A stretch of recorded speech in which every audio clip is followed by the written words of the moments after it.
All right, folks, we got a breaking news update on the Clarity Act. What's the status? Can we actually get it done? We've conceded on July 4th. That's okay. We'll go celebrate America without the Clarity Act being done. But God, please help us get this across the finish line before the August recess. We're going to break this down for you here in today's update. And we're also going to be talking about the last time XRP broke out of a multi-year consolidation, what happened. And you guys can probably imagine the price went explosive. We're going to show you how this setup mirrors the similar setup from the 2013 to 2017 base that was set up before significant price appreciation. This time around, it's been about 8, pushing on 9 years of consolidation before this one gets ready to explode. So let's talk about that here. But we want to start off here by taking a look at these markets, which are pulling back as we speak. So I'm getting ready to place some orders here. I'm going to be picking up some XRP and some more HBAR probably. Also looking at Zebeki. And I'm going to be doing so on my favorite brokerage platform, Caleb and Brown. And I'm also getting ready to place some buy orders on iTrust Capital as well too. Those resources are linked up down below. But XRP down here below $1.07 as I record this update, just past 11 a.m. Eastern as we're getting this one done. So market pulling back with Bitcoin below 61,000, coming back down to the lows that we set early in June. So the double bottom at 60K for Bitcoin, and then XRP came back down to the double bottom level of $1.10 and even broke down to $1.05 at the start of this month. I already picked up XRP at $1.07. We were waiting for that one. And we were waiting for this additional pullback that's taking place right now as well. This is no surprise. If this caught you off guard, we got to get you tapped in, right? If you were pumped up, with some hopium and narratives and weren't expecting this double bottom and weren't ready to scoop up XRP here near $1, that's why we continue to put out our analysis on a daily basis to make sure you are positioned, you are ready, and that you're not just blindly being led down a path of XRP to the moon, and everything's going to work out. Everything's not working out, okay? And things have been delayed. And today in D.C., President Trump has canceled the signing of the housing bill. He's putting this off until we get the Save America Act. And we're going to talk about this, right? In D.C. right now, there's a lot to sort out, which is why we're seeing cryptos not catching any attention, not catching a bid, because people are looking at the mess in D.C. and saying, Clarity Act's not getting done. This thing's not getting done before our elections coming up here in November, right? We're not going to get this done before July 4th. We've given up on that. But before the August recess, is there even a chance? Well, we have an update here, and that's the breaking news update. Senator Cynthia Lummis appearing on Fox Business. Let's run the clip. Congress is running out of time to pass key pieces of legislation before the August recess, and then you come back and it's all about the midterms. What would be your best guess or idea? Now, the president has talked about attaching the Save America Act to the FISA extension, right? Is that what you would envision? I don't envision that. No. FISA's having enough trouble on its own. Yeah, but, that's true. We've got the Farm Bill coming up. We've got the NDAA coming up. Clarity Act will be on the floor of the Senate in July. And so there are other vehicles that could be used if we can come to an agreement on what components of the Save America Act can pass the Senate. What's your timing on that, Senator? When do you think you would have more clarity on that? Well, certainly with regard to the NDAA, we'll be starting on that on the floor of the Senate just the week after we get back from the July 4th recess. With regard to the Farm Bill, I'm not sure what its timing looks like. We're working with Senator Thune to capture time on the July agenda for the Clarity Act. So some of these other things, like the 5-year renewal of the highway bill, yet another vehicle that could be used for Save America, will probably be on the agenda in September. So there are a few more bites at the apple, but you're right, they're getting few and far between. So right now, the priority is the Save America Act for President Trump, canceling the housing bill that's already done and ready to be signed, and they had a ceremony scheduled for today that's been canceled because priority is the Save America Act.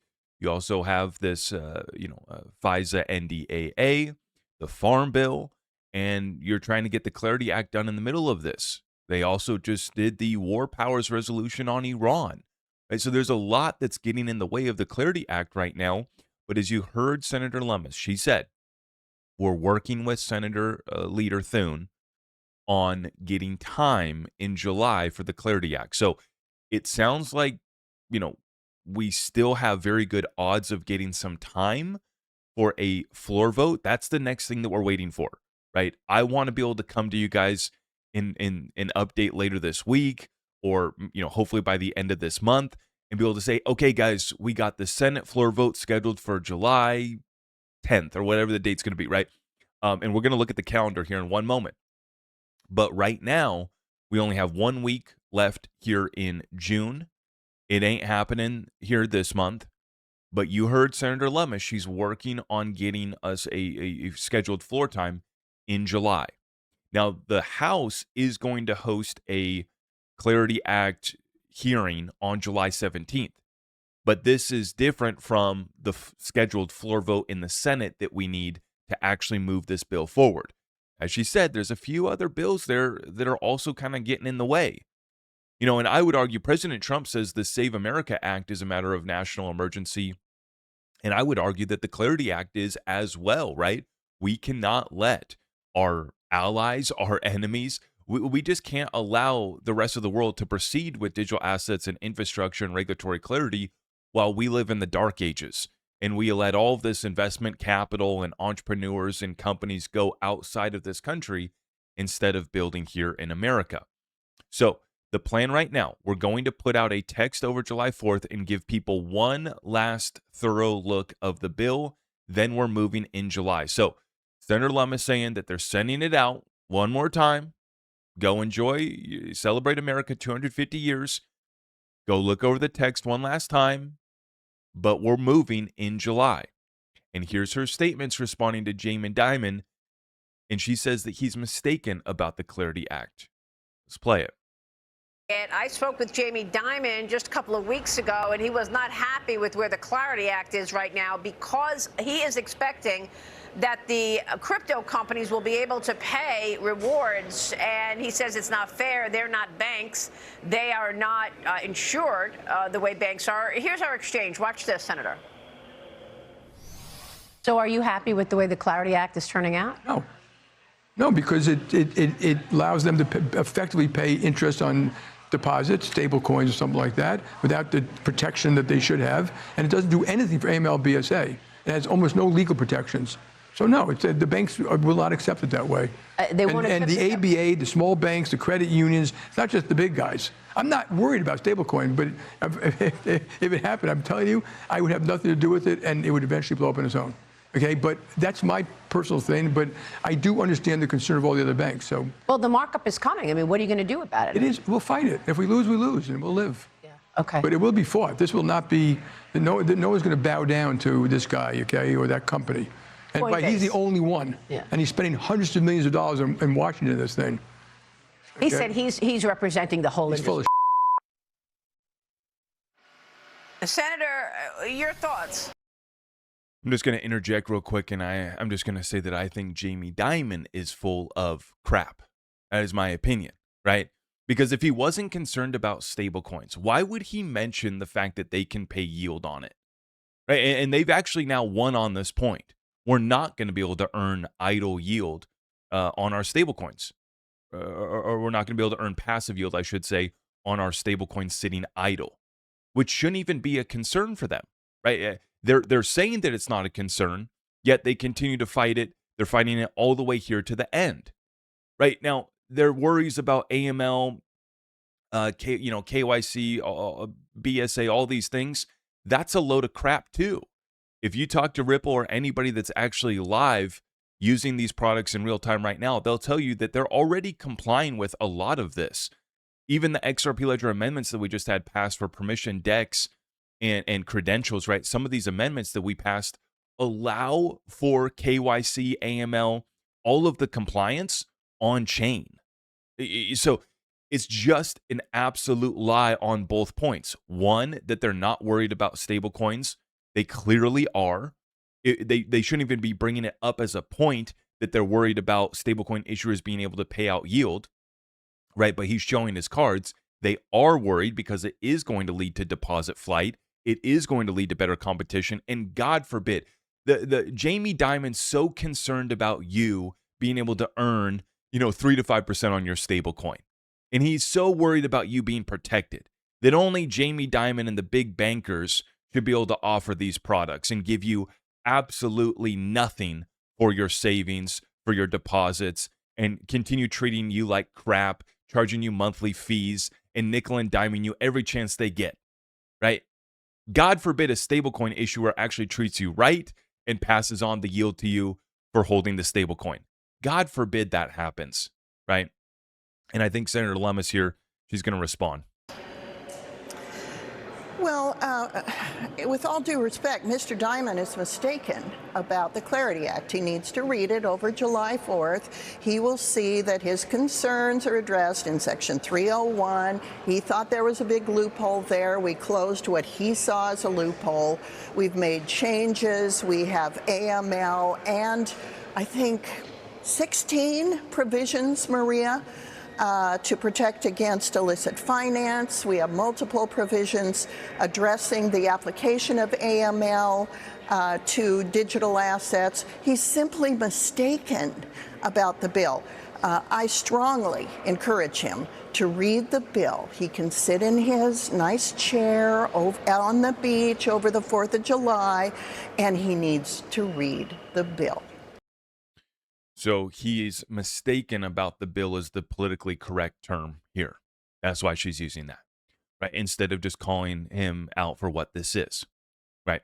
But the problem is they've already won on this, and yet they're still holding up the bill, right? They already won on, stable coins sitting idle, and you're not going to be earning yield on that. They've already won on that point. This is the biggest sticking point. And now they're trying to pretend that it's all about KYC and all this. And we're seeing other groups come forward and say that there's not enough for regulatory compliance. It's all a load of hot, what. And we don't have time. And they're doing this all by design, I think, because they're not ready for this to pass yet. It's almost as if they're still getting their ducks in a row. Their stable coins, their tokenized deposits, their tokenized RWAs, choosing which chains they want to work with.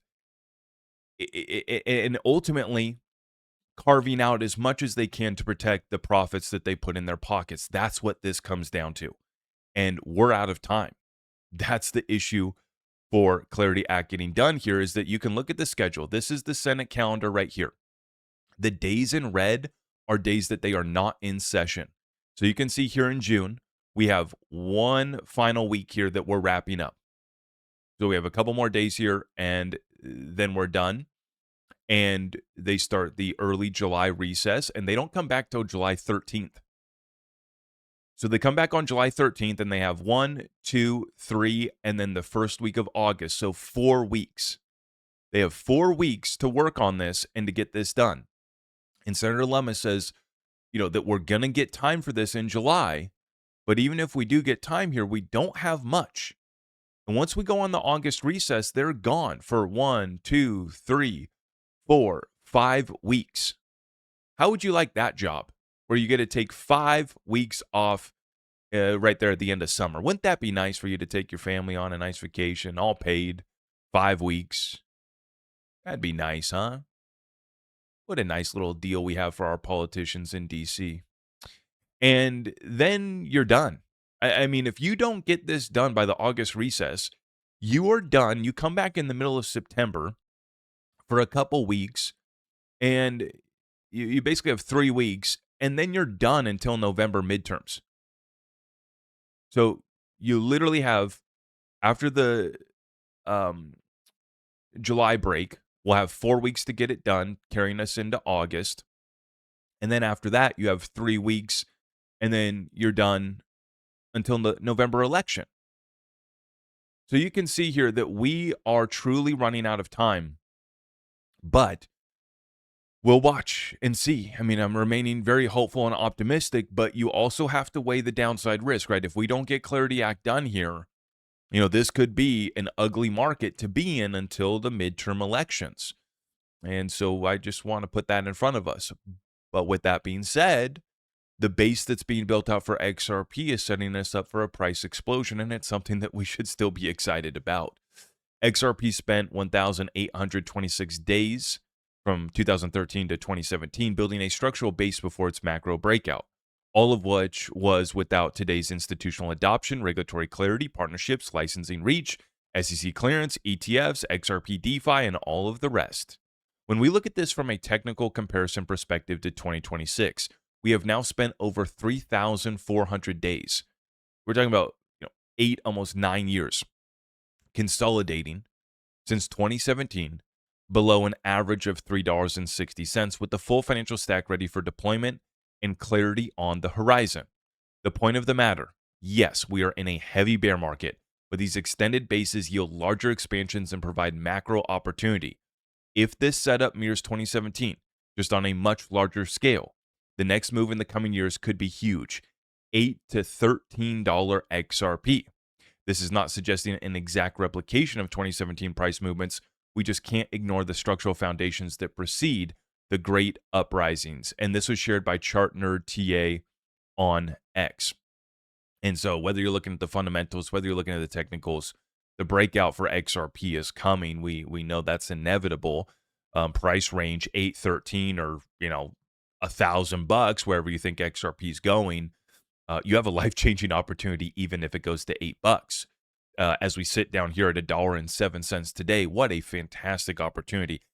And even better if you can grow that bag tax-free. And this is why I partnered up with our sponsor, iTrust Capital. I'm going to show you how this works, right? Comparing to just buying Bitcoin or XRP in an exchange versus within that Roth IRA that grows tax-free, right? So in this example, you're going to buy some Bitcoin for $10,000. The value of your Bitcoin appreciates to $60,000. And so you're going to sell your Bitcoin for a capital gain of $50,000. Now, if you're doing this on just a regular exchange, not in the tax-free structure of the Roth IRA, you're going to likely pay a capital gains tax rate of 15% for long-term capital gains. If this is a short-term trade, you're even going to pay more in taxes, right? You're going to have your earned income taxes as well too, right? So that could even be a lot more. This is a conservative example where you're only going to pay 15% long-term capital gains tax rate, and that's going to be $7,500 in capital gains tax. Versus if you had this in your Roth IRA, right? And XRP does go to whatever number you think it's going to go to. It's going to be a lot of fun, right? All of that is going to grow tax-free in that Roth IRA for you. And so this is one of our favorite products, but they have a few. But the Roth IRA at iTrust Capital, a way to grow your wealth, grow your XRP gains tax-free. That is the best opportunity right there, right? You're scooping up XRP here at these lows or whatever other asset you like, and you ride that up completely tax-free in that Roth IRA structure. Our sponsor, iTrust Capital, has that set up. Completely free institutional grade custody, US-based customer support. And when you use my link down below, get your account funded, you will get a $100 funding bonus. So whether you think XRP is going to $13 or $1,300, how about growing that tax-free? Sounds like a pretty dang good deal to me. It's linked up down below. Use my link to get the $100 funding bonus. And if you guys appreciate this update and breakdown on the Clarity Act and how the setup on XRP still is ready to explode, please help us out by liking this video, sharing it out far and wide. And if you missed last night's live show, that recording is available on the channel as well. We are back on our regular live show schedule every Tuesday, every Thursday, 10 p.m. Eastern. Hit that notification bell so you don't miss any of our updates, and we will see you guys in the next one. God bless you all. I am your host, Zach Rector. I really appreciate all of the love and support. If you want to support the channel, just remember that you can start by smashing that thumbs up for me, sharing this content far and wide, and everything else is at my website.